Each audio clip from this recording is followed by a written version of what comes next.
And we're back. All right. I'm out of space.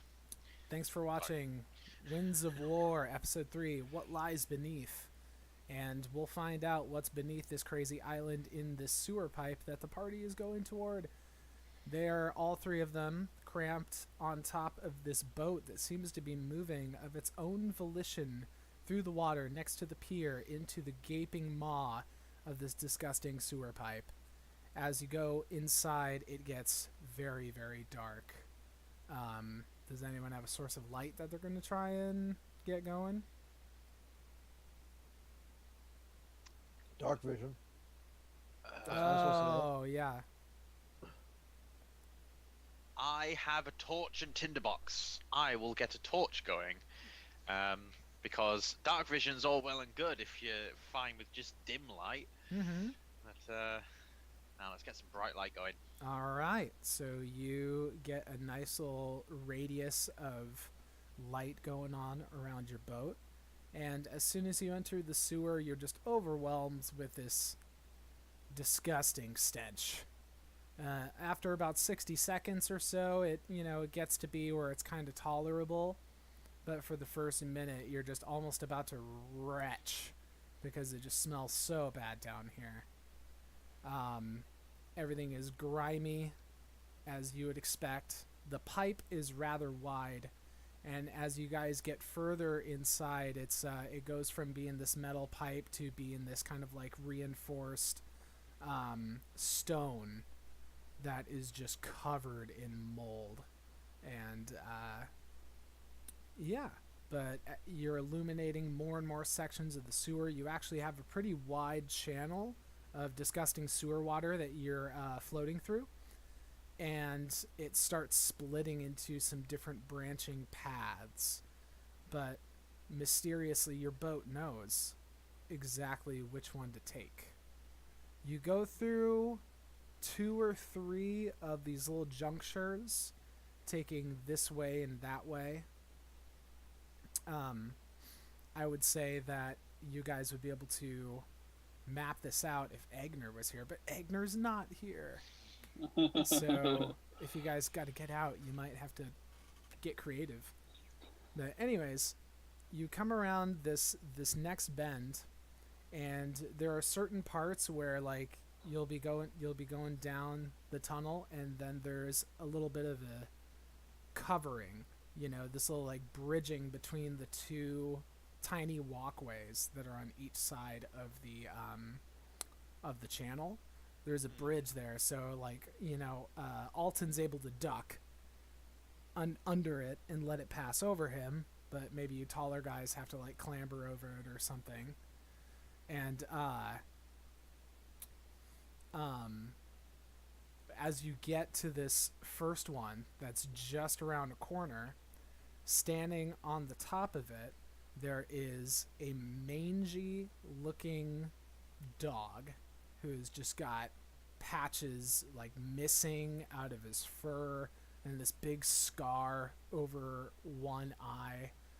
And there's also just a really disgusting, rank looking rat. And they're just both perching on top of this little overhang, watching your boat slowly approach. Damney is gonna like very quickly move in front of me and get basically in a lowered attack position. All right, with just instinctually. Can you say it again? Is it Damney? Domni, Damni, but like think of it as Dom apostrophe Ni. Domni. Yeah. Okay. Yeah.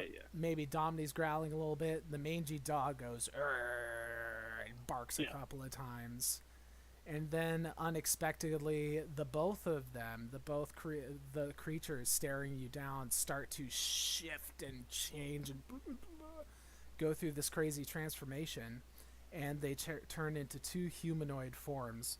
The dog turns into a human male of a pretty stocky looking stature, and the dirty, disgusting rat turns into a very haggard looking female elf. and they're both dressed in what are essentially just rags, just like pieces of garments and cloaks that were discarded and got stitched together, and they're dressing themselves as best they can, but they don't have a lot to work with. The human male, he has now a very tall-looking staff, which he takes, and it looks like he's gonna try and strike you guys, but actually he goes down and he just strikes the very front part of your boat, like the bow of the boat. He just strikes it right on and stops you guys in your tracks. And he says very commandingly, "Halt! You are in the territory of the Circle. State your business." Hello. My name is Onn Thenois. We were hired to escort this boat. Are you the boat's owner? No. Then I would like to ask you politely to move out of our way. As I stated before, you are in our territory, and we must take whatever actions are necessary to keep it safe. And Do you perceive us as a threat? we perceive many things that come into our sewer as a threat. And the way you're talking, you're getting quite close to that. So here's the deal. If you pay us a tax and promise to behave yourself in the sewer, we'll let you go. This is a toll under the bridge.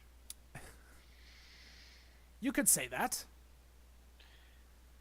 The price will be 80 gold pieces each. Or your cargo.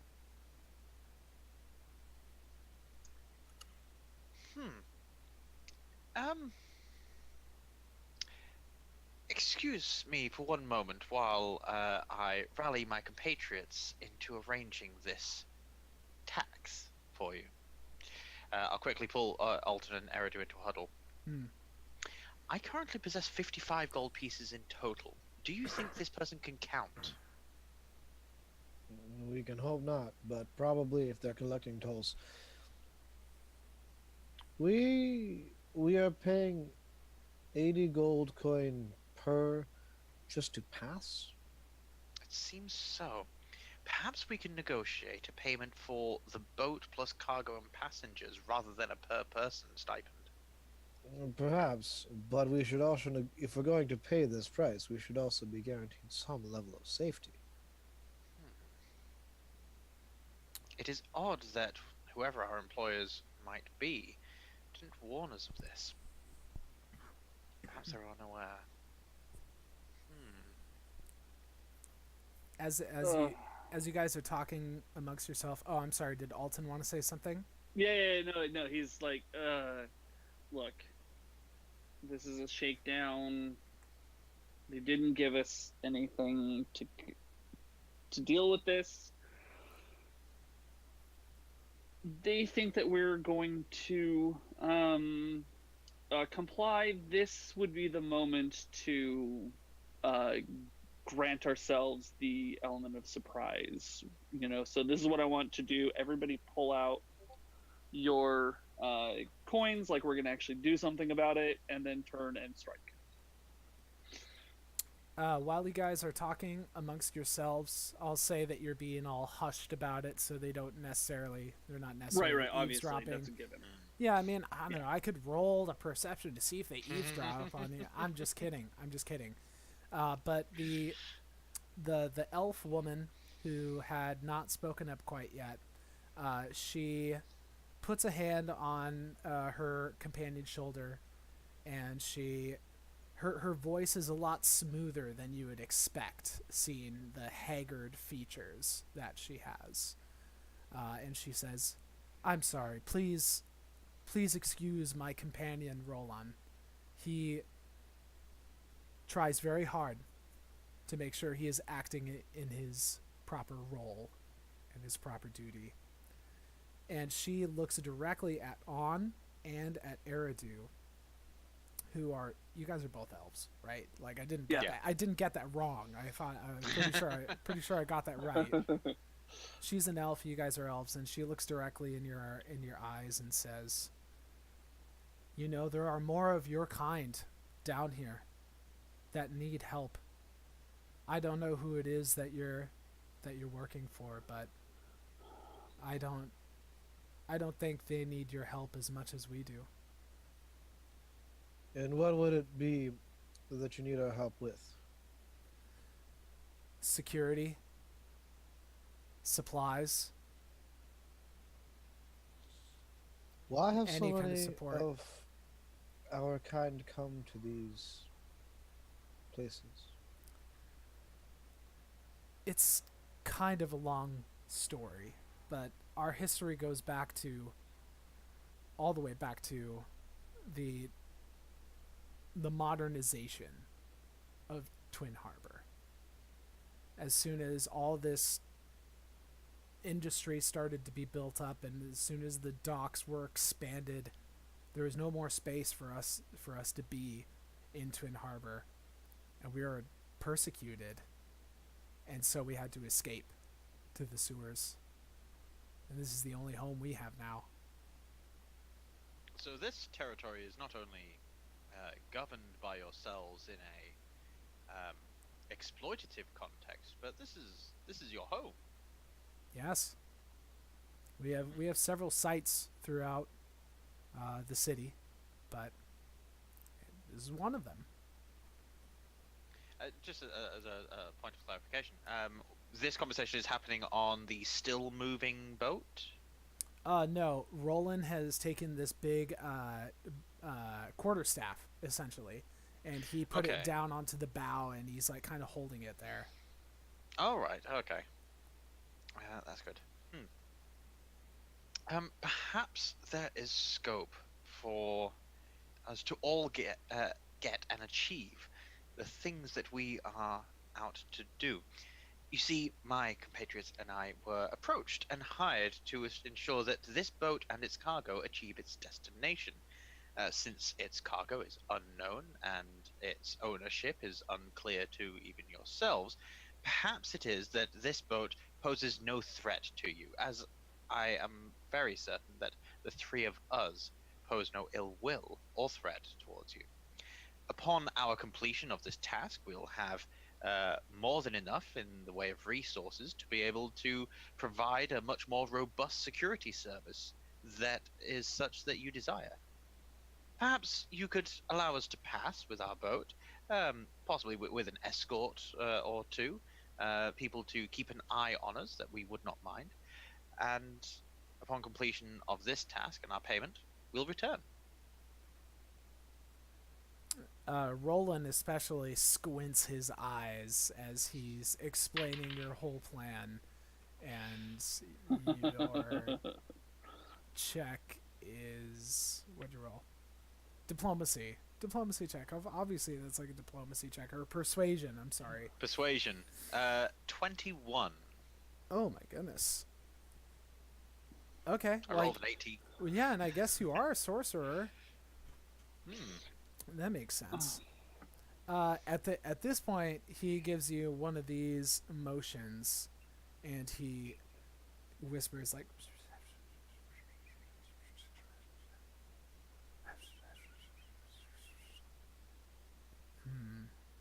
I don't like it.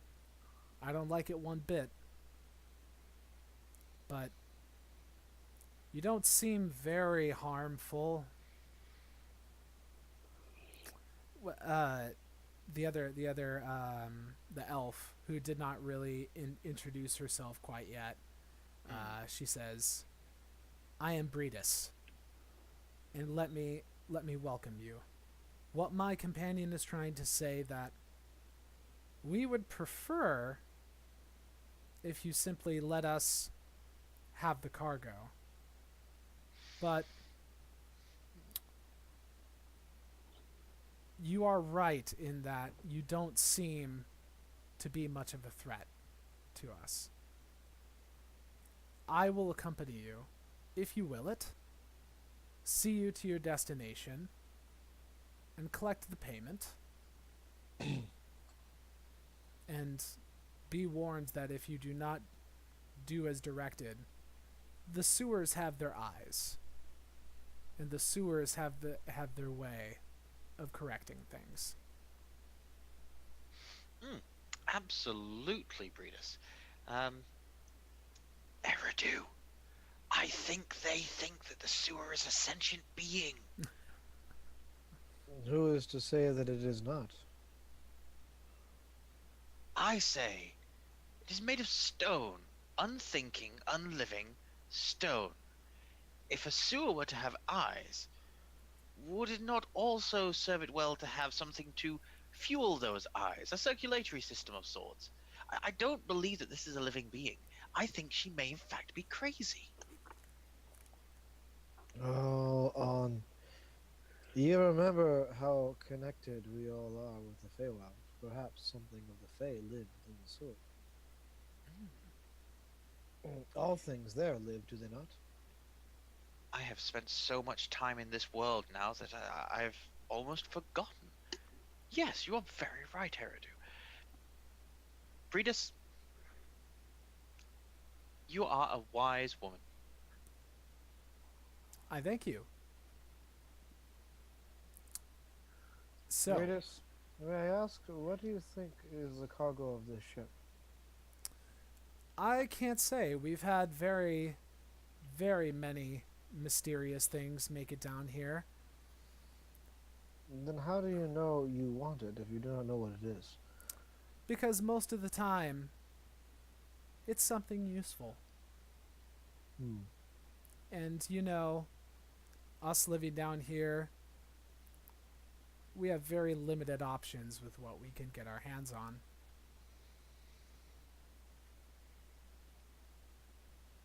Very well. Thank you for accompanying us. Your protection will be extraordinarily handy. I'm going Very to take well. some time to meditate. Very well. At that, Roland takes off the quarterstaff. He's grumbling while he does it. And he changes back into his really mangy sewer dog form. And he trots off like a good little pup. And Breedus stays in her elf form and walks at a good pace to be in front of the boat as it takes its little branching paths here and there. And as she needs to, she'll change into her rat form and just do these acrobatics and like jump off of the walkway, jump onto the tarp of your boat, and just bounce onto the opposite side if she needs to get over here for this, that, or the other thing. And she's simply keeping an eye on where the boat is going. And if you guys had any questions that you wanted to ask her, like, this would be a good time to do it. Otherwise, she's just going to take you through the sewer. Not being especially quiet about it, although not wanting to announce it to the entire tunnel. I will speak to Eridu and Alton. While we're on this boat, I do have a few concerns. I'm not sure if either of the two of you noticed, but it seemed to me that the situation described is that the majority of Twin Harbors is ignorant of the plight of these elves down here. This disturbs me. Makes me uncomfortable. Yes, I myself was unaware that there was such a circle down here. Do you think that perhaps this is something that Onn Thenois is aware of? If his... Wait, Orin is the... He's the guild leader. Mm-hmm. I mean, there's many guild leaders all that meet in the guild council, but he's the one that's taken it upon himself to be the public face for the guild in this time, especially regarding to the drug epidemic. Okay, I am a guild merchant because I belong to a guild. I would like to make a roll of some sort to see if I could find an answer to this question. Oh yeah, because you're in the what are we calling you? Courtesans Guild? Or? Companions. Companions. There we go. You're in the Right out of Companions Firefly Guild. for you. That's right out of there. So Yep. so you're doing like a knowledge check to see if you know any more about Orin Vitrell. Is that what's Just up? about the guild practices in general, and if the leaders would make it their business to know this kind of crap, or if they just are really disconnected. Oh, about the circle. Oh, about Wait. like refugees and the bottom, like how much would a guild artisan, guild leader know or care about what's happening in the shadier parts of the cities? Okay. Okay. So So tell me what what to roll. you should roll. Is history a thing that you're like trained in? So that seems like it's pretty Yeah. appropriate. Yeah, I'm skilled in history, so I've got a total of a 20. 20. All right, 20's pretty good, pretty good. In thinking back, you're thinking about historical precedences or just the way that guild masters have handled things like this in the past, and it's rarely been good. There was a point in time where Twin Harbor was a much more accepting place, and there were more like there was more camaraderie and more like trying to make for coexistent spaces, you know, because like when they started building the city, like it wasn't just like Twin Harbor folks there was like the indigenous things going on, and you're getting the sense that these druids that you just met, they were like, you know, part of this whole group of druids that were living in that region as Twin Harbor was being built, and like they said, they were able to coexist in parts of the city, but then they got kind of pushed out.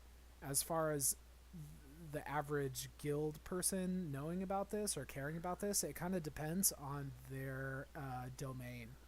You know what I mean? Yeah, So like I there's think I've got a there's definitely a guild that's in charge of like all the engineering and infrastructure, and they would know about it. But as far as like what they're doing about it, not really sure. They I have think to I've got know enough about it. information to have to make shit up here. Yeah. And I believe that they might know that there's something going on down here, but from the aspect of most guilds, as long as it does not affect where money goes, they likely do not care. From what I understand, these are people who lived in the Twin Harbor area before it became such a economic seat. And it seems that they are all of a druidic order, which means that they have ties in with the land, and that ties in have been reduced by the urbanization of Twin Harbors. So what allows civilization to flourish in one sense has diminished their powers in another? At least, yes. At least, restricted them. And When she in my said, experience with big folk, you don't do a good job of taking care of each other. Little folk tend to have a much better community. We take care of each other. We'll provide aid even to those that we might be fighting. Big folk will take advantage of each other readily and easily. I had not considered size to be a factor, but it may in fact be so. You do see rats often scrambling on top of each other, all moving towards the same food source. I've never seen rats fighting each other. They are very small. At that point, Brita speaks up and says, "So you know why I chose the form of the rat?" They're so much smarter than anyone realizes. Indeed. I might point out that when she says these sewers have eyes, she may have meant quite literally. It may not be talking about it being an organism, but much more that these druids have some sort of tie-in with the sewers, as though it is their land. More their water, because it's probably the water through which they get their connection. And I'm going to kind of cast the dark, murky river a disgusted look.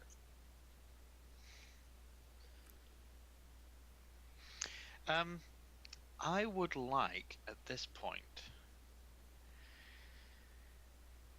to have a look at the boat and the water and see if I can notice any contention between them in the realm of magic.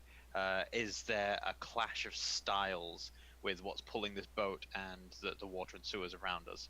I'm thinking something in the region of an Arcana check, just to see if the boat being pulled along is being pulled along by the water, or if the water is like a completely separate entity. Okay. That would be an Arcana check for sure.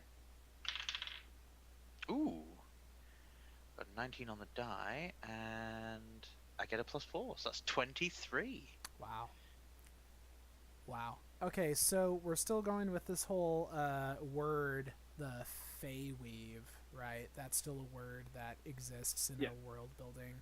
Yeah, so I'm going to say that you can do this when you roll that well. You can do this, and you can kind of like extend your magical sense, extend your consciousness, and kind of get this like view of how it's not so much like you're literally seeing it, but it's more of like an imagined view, like you're feeling the waves of magical power, and you're trying to sketch it out in your mind, in your mind's eye, like what does this flow of magic look like? What would it look like if I could see it? It's like trying to imagine what sound waves look like. That's kind of like what you're going for. Or like trying to visualize letters if you're feeling them out in a dark room. Yeah, exactly. Yeah. You know, you're trying to put it together in your mind's eye using this sense that you have that isn't the full picture. So what you're sensing is that the water does not have any magical vibrations coming out of it. It's all clustered and centered around the thing at the very front of the boat. And what you guys, I didn't really explain it, but at this point you probably had a good chance to see it. But right on the very front of the bow of the boat, there is a square like stone that is set into the wood, and it's carved with this rune. Actually, it looks like two different runes that are overlaid on the other, and the runes are glowing that orange color that I talked about. So most of the magical energy is emanating from that rune at the bow of the boat, and you can feel. Yeah, don't look at them. You never know if the DM's gonna pull explosive runes on you. You never know. So you can feel also there's this very secure like web of energy that is just going all over the underside of the boat, and it's like holding it all together and stable. But then there's this pulsing from that rune, and it's like seeking something out and getting something back, and it's seeking something out and getting something back. That's your whole perception of that. Okay. So something pulling it along. Like that. Okay. So by this point, you guys have been going through the sewer at a pretty good clip. Breedis has been leading you along. Every so often, she'll dart through a like giant swarm of rats that are on one of the sides of the walkways, and she'll just dart through them and start squeaking like, and all the rats will just scatter and just like go up the walls and go all over the place and whatnot. Like, not like they were going to bother, those rats were going to bother you necessarily, but she's clearing everything out of the way for you guys as much as she can.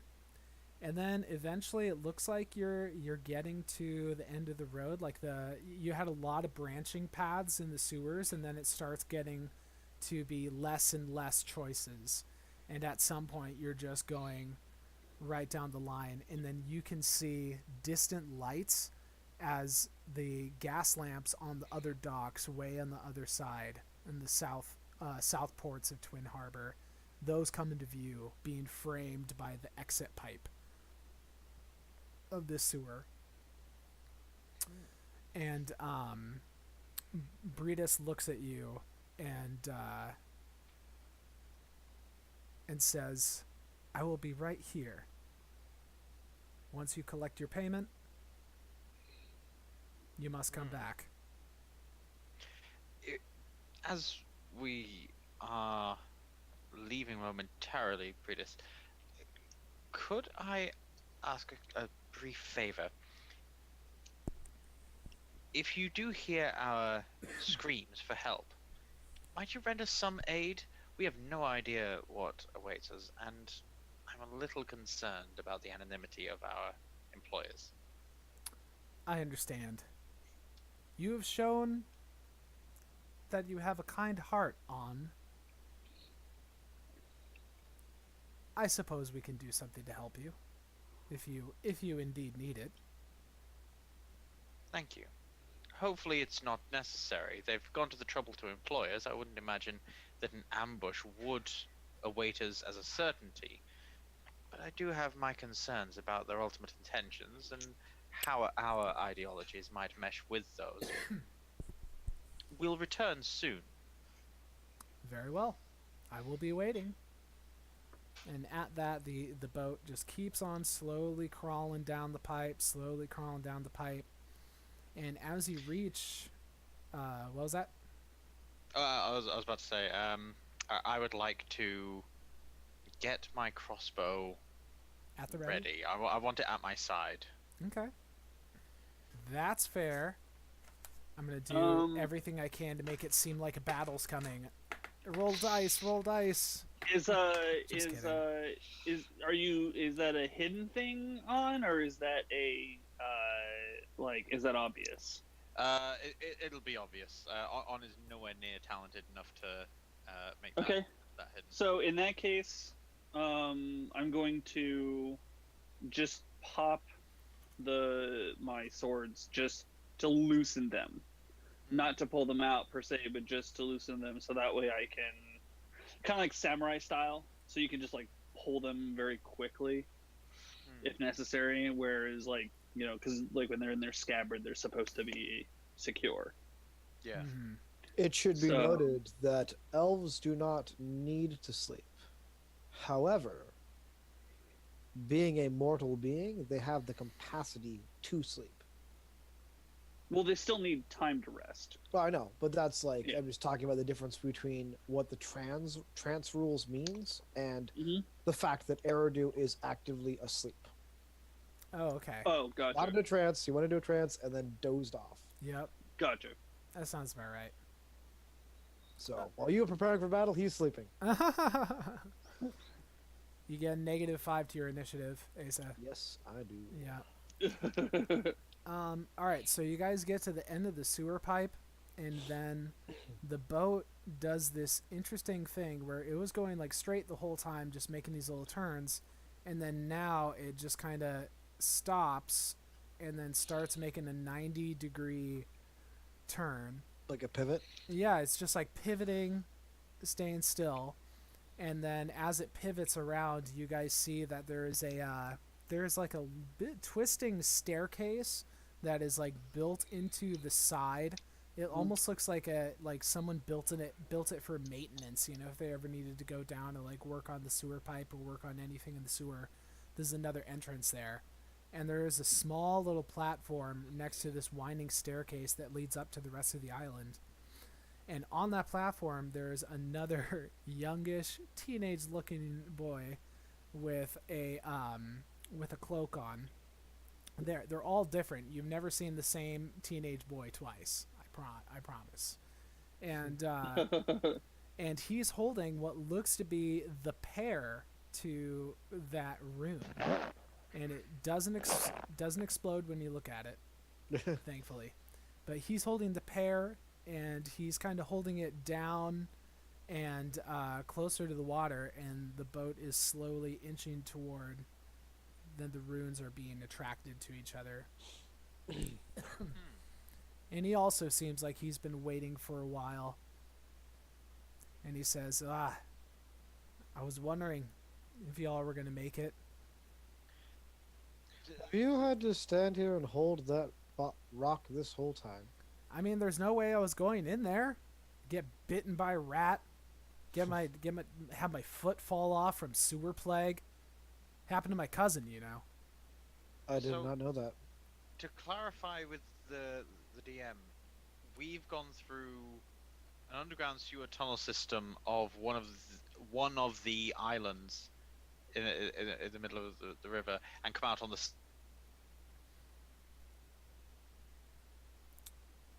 Did we lose sound there, Drew? Yeah, he got frozen, and I thought the rest of he you got guys frozen. got. I think the rest of you guys got frozen too. But No, then you didn't. I got you.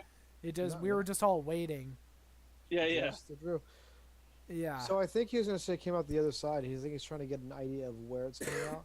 Because I think on all of our understanding, it would come out at the south end of the island, considering that it's probably depositing out into the ocean. Yeah. Can you hear me now? Yeah. We got you. Okay, good. We Sorry, kinda- I got a thing coming up saying internet connection unstable. Oh yeah, that's all good. Oh. Yeah, I'm actually gonna throw up the Twin Harbor map again, and yeah, that's essentially it. Is that you guys went in through the very top of that island where the pier is, and then kind of did this meandering thing through the island, and then you're coming out the south side, maybe close to this bridge that leads to the most central island.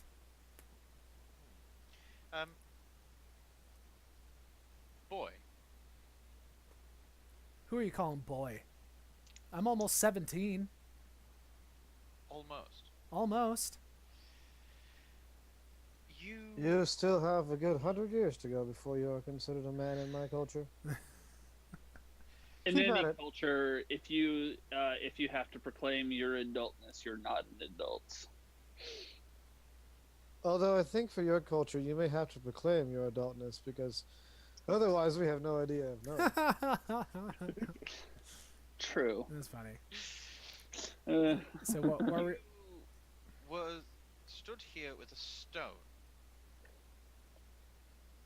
Who instructed you to do so? I can't tell you that. If you let go of this stone, will it automatically connect to that stone? That's the idea. So all this while you've been a stone's throw away? I don't know what you're trying to say about me. Look, I'm just here to do what I need to do, and then I'm gone. Okay. So quick question. This is Alton, not Josh. Why is there a particular reason why your boss is hiring nothing but dainty young men, or is it just? I mean, he's not only hiring them. We were hired by the employer. Right, as but we well. were hired specifically because he doesn't have any warriors. Everyone else is foppish. So the boy's face gets rather flushed, and he seems a little frustrated at you guys and says, "You guys talk way too much." Okay, here. He reaches into his pouch, he grabs some bags, and then he just throws them at you. Like, look, you'll find the money there. There's another. Hold on. All this time, you have been holding on to 450 gold coins in your pouch. How much does your boss pay you to keep you from not running off with this coin? You guys are asking way too many questions. And we'll keep on asking them, boy. Look, if you want to find out more, you might be able to ask the boss himself. There's another job. No, I'm asking you, though. I don't know anything. You do know one thing. And you're annoying me. You are still here, which means either loyalty or a whole lot more money than what we're getting paid. Fear. Big folk do tend to put fear in each other. Is it fear? Are you afraid of your employer? There will be an insight check because I am studying him.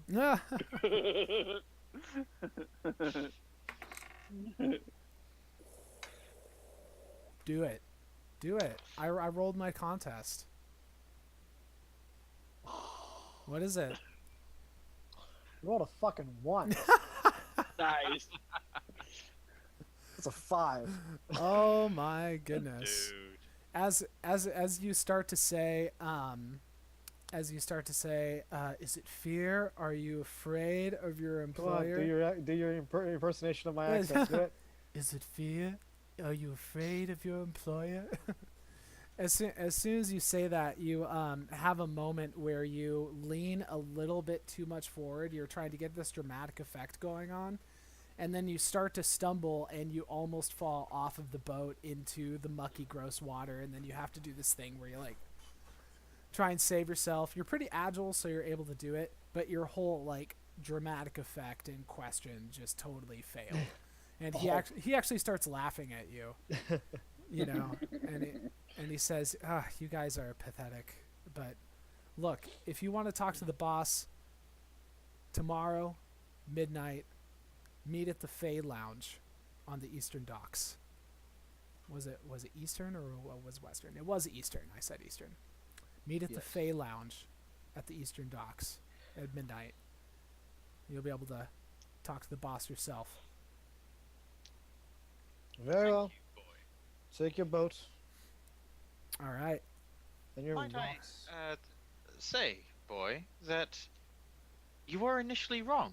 You have provided more information after we have continued to annoy and badger you. Perhaps that is a useful tactic to use. If we were to annoy you further, would you give us more information? Look, off the boat. Off the boat. Come on. And at that, he jumps right. he jumps onto the boat, and he starts just shooing you guys off, just off. And what he does next is that he takes the rune, and he just like caps it on the end, and then you find that there is another rune inlaid with a different color on the opposite side, and then that starts glowing. And then he just starts trucking off and takes the cargo further south. And you guys are left on that platform right next to the sewer pipe. I should have pushed that ungrateful little shit into the ocean. This does raise many questions, fellows. Why would a barge such as that be permitted to sail out in the open on the south end of this island, but not want to be seen skirting around the outsides of it? It was designed to travel through that sewer pipe with us as guardians, presumably to protect it from the sticky fingers of those that live within the sewers. So the cargo's precious. I think Some of these just want to be clandestine. the fact that it's traveling in the open doesn't mean much. It is nighttime no matter what. We met Then why go through some the sewers? because you're less likely to be noticed. They're traveling in the open on this side because that is necessity. There's no other way for them to go. It's very true. So they're taking Or risks. the authority for the harbors is different on going out in the open ocean than it is in the harbors. And maybe they have the open ocean. It's more open to bribery. We can all agree that this is very, very. What is Weird. the word? Weird. Yes, Weird weird. is the word you're looking for. This is not the way you conduct business. This is a very sketchy situation. It's certainly not the way to do normal business. Yes, In a commercial setting. reputable. This is a very irreputable situation. Right. So when I said bribe, that should have you guys should have realized I meant criminal activity. I'm aware that I haven't been around big folk very long. We don't. I mean, we're not without criminals. It's just not nearly as advanced, but I've been around long enough to see how you operate. Bribery is commonplace for criminal organizations. So, Do you not have crime because all of your people are excellent ventriloquists and you just assume that they're always very close by? no, we don't have. Well, we're not without crime. It's just as I said, we work together. We don't take from each other. We help those who are wanting and needing, and not taking everything that we can get. I mean, when you're, we have on an island, there's only so much to go around, and if you accumulate too much, then you collapse everything around you. So you learn to share as is needed for the betterment of all, and that's just not even including the fact that little folk as a whole, as I've seen in my travels, little folk as a whole tend to be much more giving. My cousins on the mainlands are much more willing to share and to provide for their families, and the gnomes are almost don't care about money at all, it would seem to me. Are you perhaps suggesting, Alton, that a combination of your small stature and kindly natures is giving insight into the criminality that we find ourselves in the midst? Yes, I am very because big folk take as much as they can. I don't know why. It's I mean, size doesn't make difference. Goblins, as an example, tend to be very collective. It's not all little folk, but but our goblins. We have goblins on our islands too. Goblins are everywhere, and they seem to be less wanting, and they take less. I'm very interested in this theory. There is an individual that makes their residence in Twin Harbors, in certain areas of Twin Harbor, especially. This person is perhaps the largest I've ever met. And they fit your description of larger beings very well. He does seem to want to accumulate very many things for himself. Including mass. Yes. So I wonder how much of his waste we have swam through today. We did promise to meet with Berlinda? Breedis. Breedis! I'm Breedis. terrible at names. I mean, me as a player, not Eridu as a character. Yeah. We promised to meet Breedis. We probably should head back to the sewers before she begins to send a search party after us, worrying that we've been ambushed by a pimple-faced boy. So yeah, let's double back and walk along the narrow walkways on either side. Yeah, it'll be pretty easy to get up on there, and Breedis is not far away. She's maybe like 40 feet, 50 feet, something like that. She's patiently Is there walkways? Because we came in on a boat. Yeah. That we no longer have. Yeah. That's what I was saying, is that there's walkways and stuff. Thin ledges, yeah. Okay, gotcha. Thin ledges on either side. So you guys file in. Breedis is waiting for you comfortably in her rat form, but then she changes back to her not human form, elf form. Right. When you guys approach, and she says, "I trust all is well." All has been taken care of, and we have been paid. Yeah. Oh, and I forgot to mention, each bag had 150 gold pieces. Yes. That new one you got. Yeah. I will actually tally this stuff up because I normally don't. Mm-hmm. I'm terrible. Yep. Were we required to pay that? No, you negotiated us out of that. Oh, fantastic! No, that was no. My understanding was that you guys were still going to come back and pay. Okay. My understanding was that we were coming back to help them as payments. Was that not the way that it operated? I believe her interpretation of help was to come back and give money. Okay. That might be where the breakdown happened. Oh well, no, it's okay. I mean, like if you guys say, if you walk up and you say like, okay, Breedis, we're here to help you, then she's definitely got something that she can ask. Yeah, I mean, I definitely would inquire upon assistance. Mm-hmm. Yeah. But I would like to do this in gear, because For sure. Breedis, we have returns, and we would be happy to lend you financial aid, but you were saying that this order of yours, predominantly made of elves, is in need of assistance, and I assume that a bit of gold will only get you so far. Very true. Very true. What we really need help with is there's another one of our communities that is under great strain and great stress because of their location. They are underneath one of the quarantine zones in the city. And there's a wide open culvert that leads eventually to their territory, and they keep getting keep getting these monsters inside of their territory.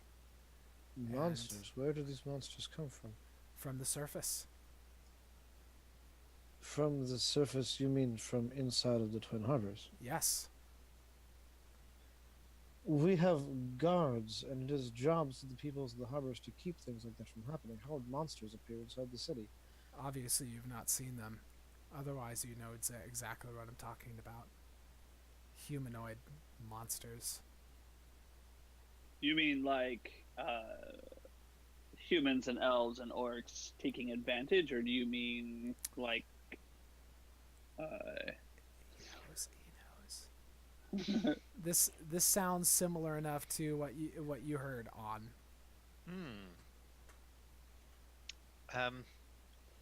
Perhaps what Breedis is referring to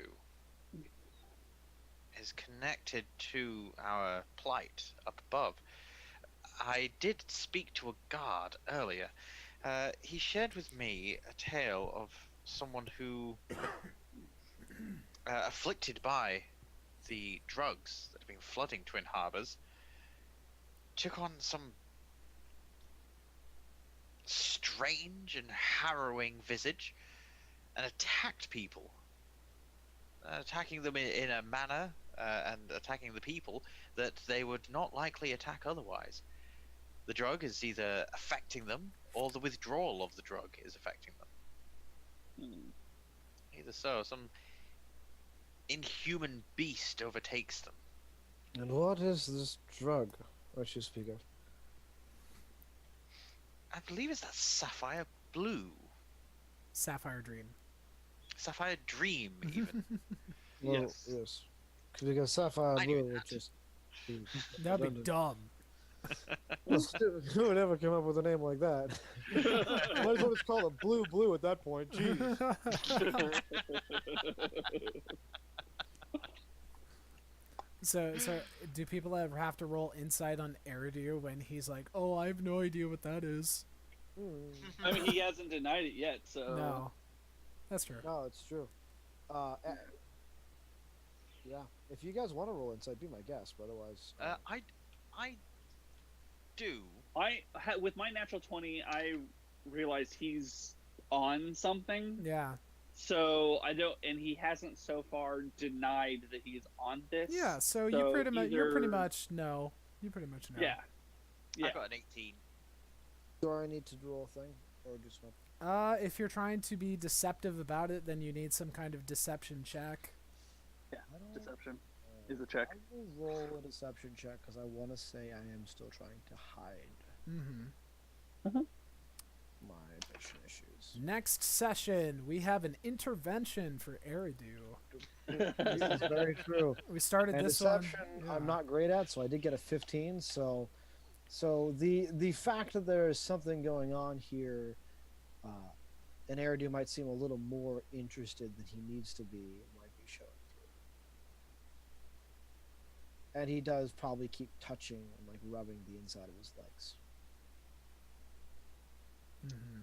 in the way that you sometimes would, if you're lying about something, would touch that thing. Like, no, I don't have hair plugs. Totally don't. Okay. So Onn's getting kind of an idea of what's going on here. It's pretty easy to see that Eridu is in a rough spot right now.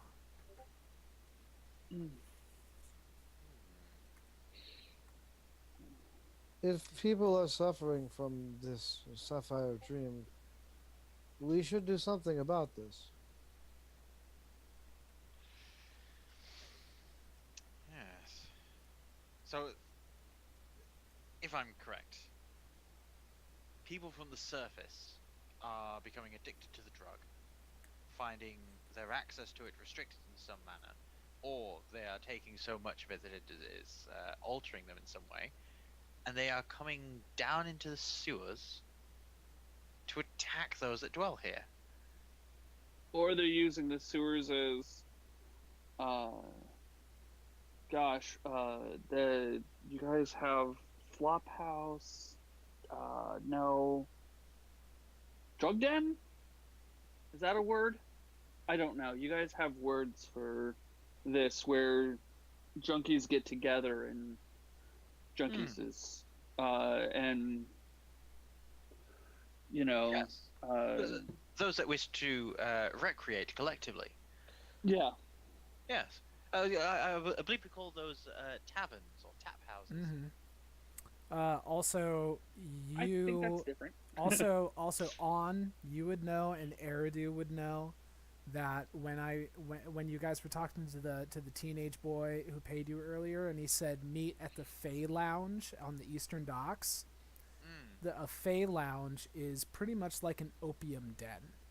You know, it's like how those were all like legitimized, like back in the Old West, I'm hanging out at the opium den because all the cool kids are here. You know, it's like that. It's like the legitimized place for elves and Fey people to get together and, you know, take that kind of what would you call it? Right. Did you call it sympathy, Asa? Yes. Yeah. So they take the sympathy. Sympathy is the elven drug, yeah. The elven it's what drug, allows yeah. them to see into the Feywild. Yeah. And actually, Eridu is probably going to bring that concept up. When you're talking about the dens, there are legalized places that we are allowed to congregate for certain recreational drug use. I do not think that this Sapphire Dream would fit into that realm, but perhaps it is not unlike sympathy in that it allows you to connect with the Fae and understand the emotions of things. Huh. I do find myself insight check.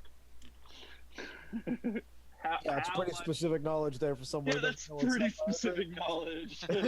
I don't know what it does, but it probably does this. Right. 21. I'll give it to you, man. That's specific knowledge for someone who's claiming not to know what it is. So Alton knows that Eridu is all kinds of bullshit, and what else is new? For sure. There's all kinds of bullshit happening. Onn was saying something. You're saying you were torn on. Yes, I'm torn. What are you torn on?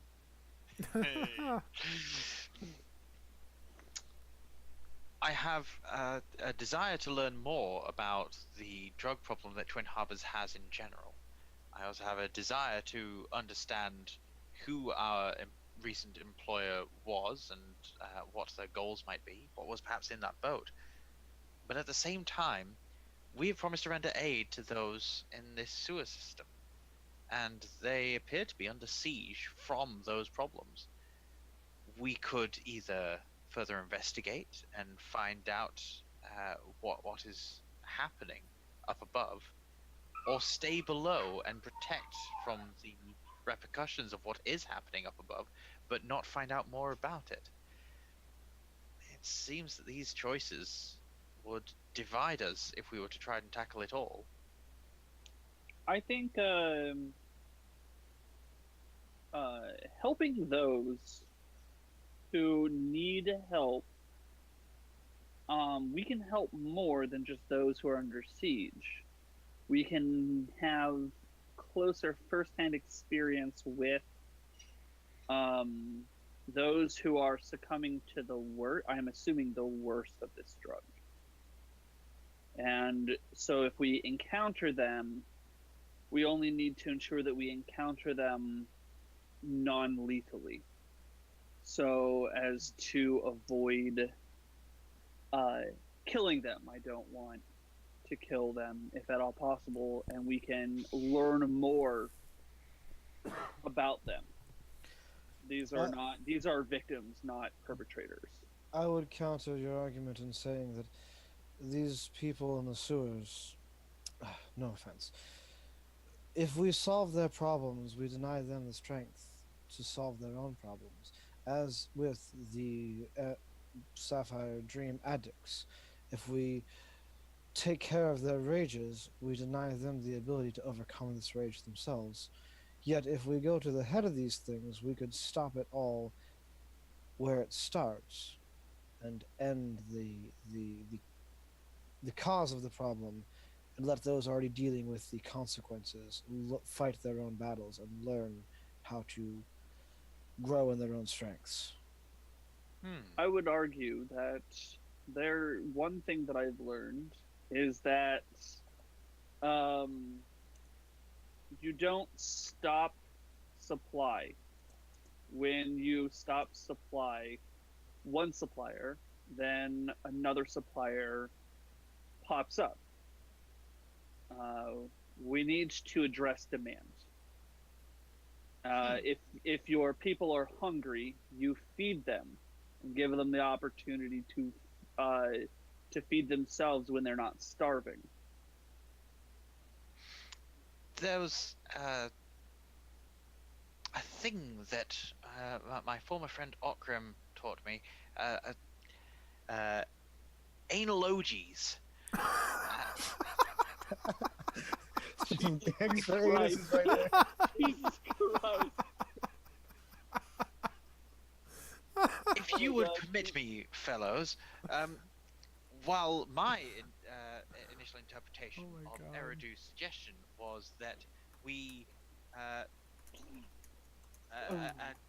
set up a dike or dam at the head of the stream, so that we might stop the problems that flow downstream. But what Alton suggests is perhaps installing a spigot, where we might control the flow.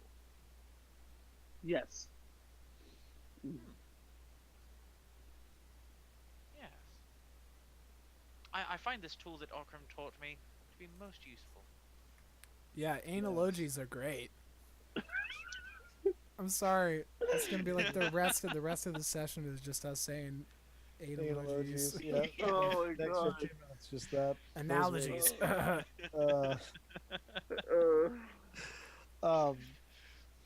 So this whole time Breedis is standing very patiently in front of you guys, and then at some point she butts in and just says, "So can I count on your help?" In one form or another, you can count on our help. Tell me, how far down has this Sapphire Dream come into the sewers? Are your people taking it, addicted to it?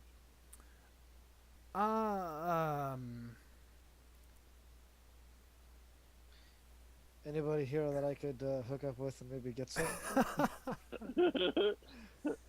We do not concern ourselves with most of the things that the surface dwellers are preoccupied with, but we are more concerned with securing our borders. All right then.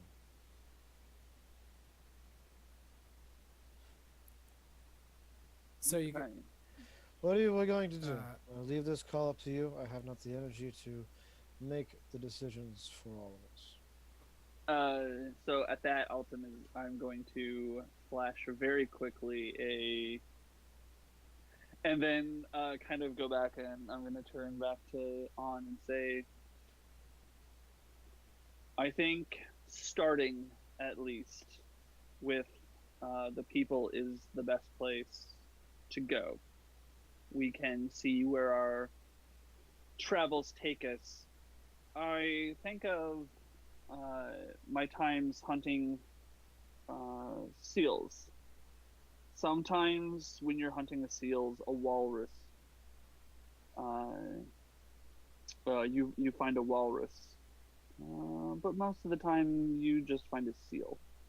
So if we start at the seals, we might find a walrus one day, and we might find a walrus on the way.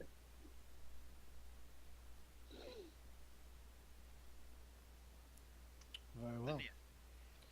Breedus? As another example of an analogy,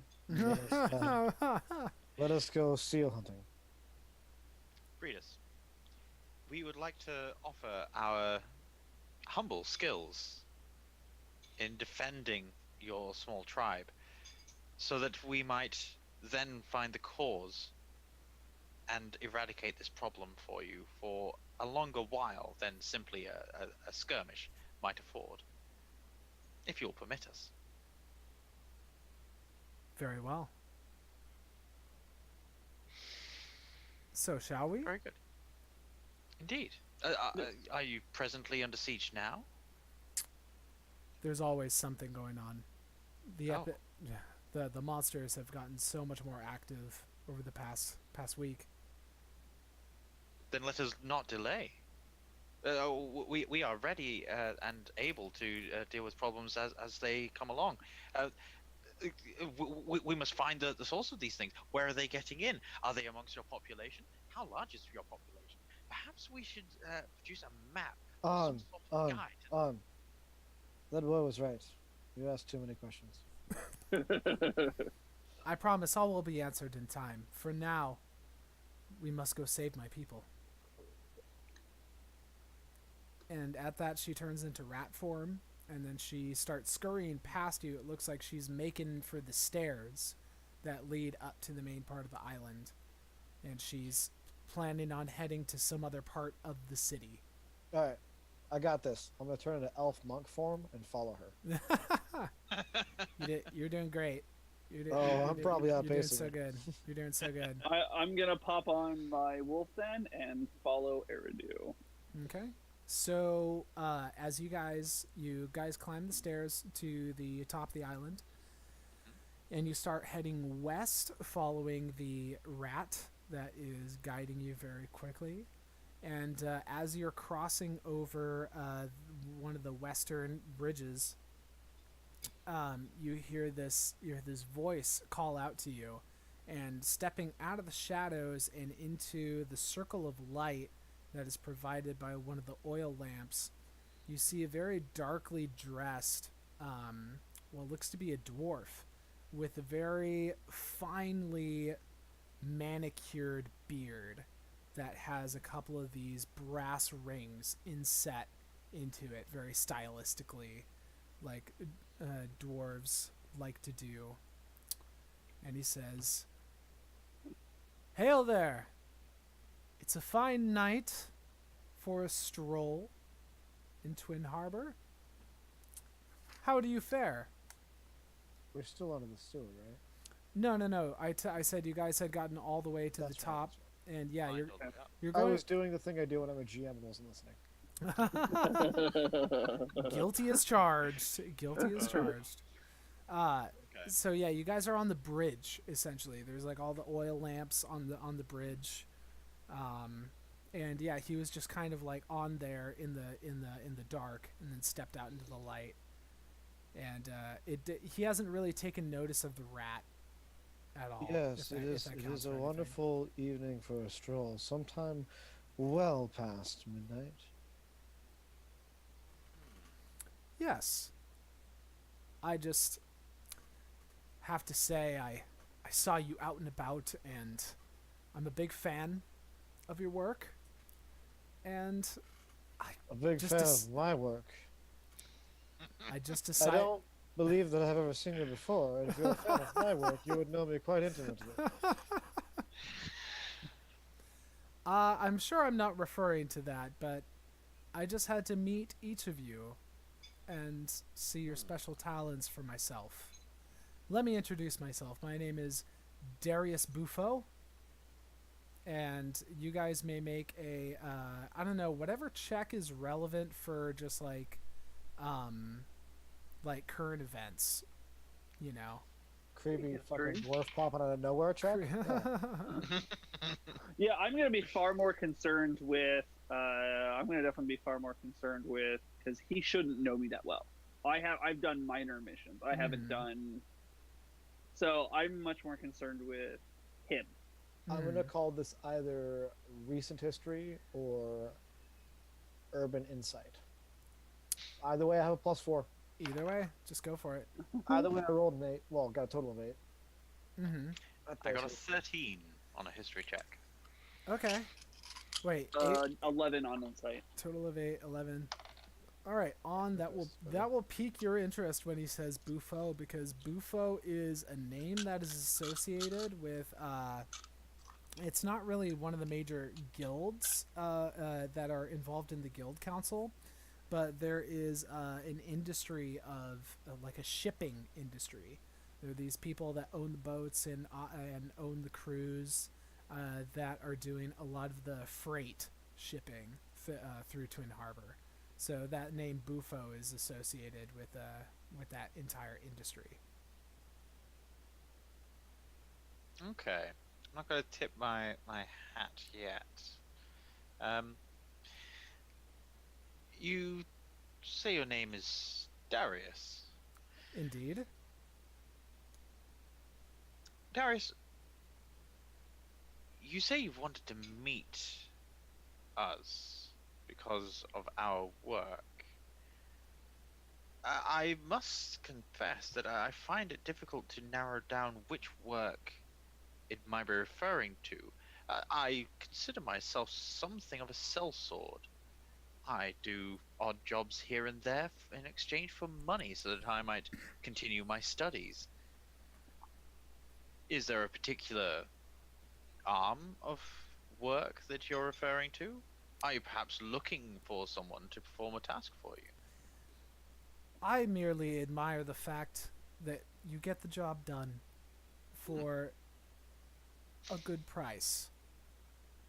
And these days in Twin Harbor, there's a lot of good work that needs to be done. I'm afraid I'm going to be very rude and tell you that I don't have much time to talk. But I would like to give you an offer, a counter offer, if you may. I know that you have an arrangement set up with another employer, but I would like to offer a counter to that. And if you're interested, please meet me at the Bottle and Blade Tavern on the Eastern Docks at 10 bells tomorrow. You have clearly waited on this bridge for some time until we showed up to offer us a counter offer. While claiming you do not have time, pretty much saying to us, you must make this decision now, and then come meet me. I don't understand this logic. I'll be waiting at the tavern, and if you show up, we can talk more. And if you don't, then you don't have time to missed your talk now, but you've got opportunity. time to wait at a tavern. I'm a busy man. I have several more appointments to make tonight. Clearly, you're very busy. Eridu, I have been making studies of people's behavior, and while I don't mean to interject, I find that perhaps what's happening here is you might be antagonizing this person rather than communicating in a diplomatic manner. Permit me to demonstrate. Darius, we are concerned about the dubiousness of your offer. Could you perhaps be clearer and less vague? You don't even know who you're allied with right now. You have no idea. I don't recall being allied with anyone. He's very good, Eridu. I'm actually quite concerned that he might be better at this interacting with people thing than I am. Yes. Listen, Darius, it is very late. We've had a very long day. There's been lots of trucking through a sewer, and we still have very much to do tonight. Perhaps we will see you at your tavern. Don't wait up. We may not. Very well. It was a pleasure to make your acquaintance, gentlemen. And with that, he will mysteriously slip into the shadows. Again. Oh, those dwarven shadow slippers. He's so good at slipping into shadows. And I think we will leave it there. We're at like the 3-hour mark right now. Yeah, we're at the 3-hour mark. We're at It's the a good 3-hour stopping mark. point. Good stopping point. You guys are following Breedis, and she has got a little job for you guys. You're going to help out this mysterious circle of druids that live in the sewers underneath Twin Harbor. So, what? Oh, I was just pointing out the comment that just got said about Drew. It's kind of funny because in this current episode, Eridu, not having ever worked with either of these characters, is like an entirely different character. Like, full on, this whole interaction with this dwarf, Eridu is usually much more diplomatic and Oh, yeah. dick here. I'm loving it. I mean, I really am still not sure I like his character right now. Oh, I think it's very compelling. Yeah. And really sad. I'm a little sad. Oh, God. All right, so at that, please tune in next Tuesday at 12 Western time. Pacific, that's totally what I meant. 12 Pacific time. And we will continue the story of what lies beneath. Thanks for watching. Clearly, it's a bunch of shit. It's a bunch of shit. I mean, there are sewers down there. That's seriously what's going on. And a lot of anal jokes, too. Yeah. So thanks for watching, and we'll see you next week. See you later. Thank you very much. Bye, everyone. Analogies.